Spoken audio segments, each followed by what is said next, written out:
Stéphane Plaza a fait l'objet d'une enquête au sein du groupe M6 et du groupe de production Media One, alors qu'il est accusé de violence conjugale. Nicolas de Tavernost, le patron de la chaîne, s'est exprimé sur le plateau de BFM Business. Nouvelle information de taille dans l'affaire Stéphane Plaza. Alors que l'animateur de M6, qui rappelons-le est à la tête d'un véritable empire, est visé par une enquête pour violence conjugale depuis le début du mois d'octobre après que 3 anciennes compagnes l'ont accusé de violence, elles ne sont que 2 à avoir porté plainte.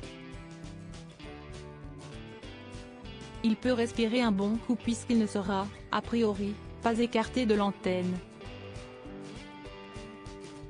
Si est ce qui a été annoncé par nos confrères de BFM TV, qui ont reçu sur leur plateau, BFM Business, Nicolas de Tavernost, le patron de la chaîne.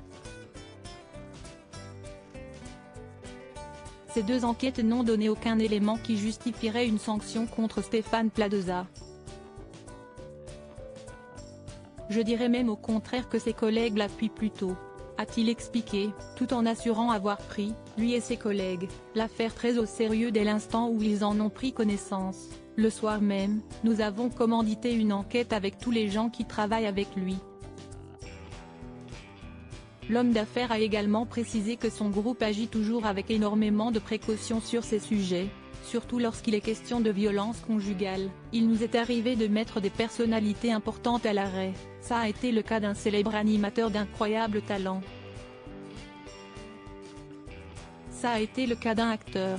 Ce qu'on pourrait nous reprocher si est peut-être d'être allé trop vite, ces 2 personnes ont finalement obtenu un non-lieu. Il n'était en revanche pas question pour Nicolas de Tavernost de commenter l'affaire, il ne nous appartient pas de nous substituer ni à la police ni à la justice pour prendre une décision, nous attendons les conclusions de cette affaire. Rappelons que Stéphane Plaza réfute ces accusations.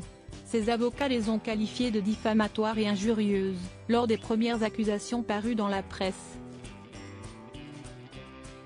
Pour l'heure, l'enquête poursuit son cours. Rappelons que depuis 2 autres personnes ont déposé plainte contre les plaignantes pour harcèlement et cyberharcèlement. Stéphane Plaza reste présumé innocent des faits qui lui sont reprochés jusqu'à la clôture définitive du dossier.